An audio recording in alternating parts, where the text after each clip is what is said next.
Meniere's disease and Meniere syndrome are two different entities. In the disease entity, there is endolymphatic hydrops, which leads to a triad of vestibular symptoms, tinnitus, and fluctuating hearing loss.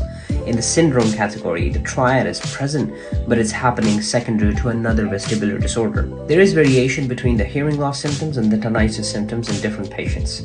When it comes to vestibular dysfunction, these patients will describe a vertigo of a rocking motion or a rotary spinning motion.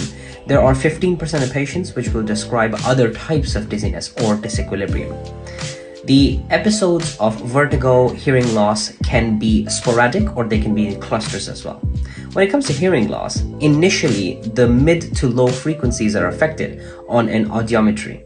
But over the next 8 to 10 years, these patients can have all the frequencies affected when it comes to hearing loss. Now, this hearing loss is characteristically associated with the oral fullness or the pressure in the head that we've been taught in medical schools. And when it comes to tinnitus, the intensity of the tinnitus can be variable, the pitch can be variable, it can be constant or it can be of a fluctuating nature. This can be independent of other symptoms or concurrent with other symptoms as well. Now, when it comes to the diagnostic criteria, there are 4 things we need to take into consideration.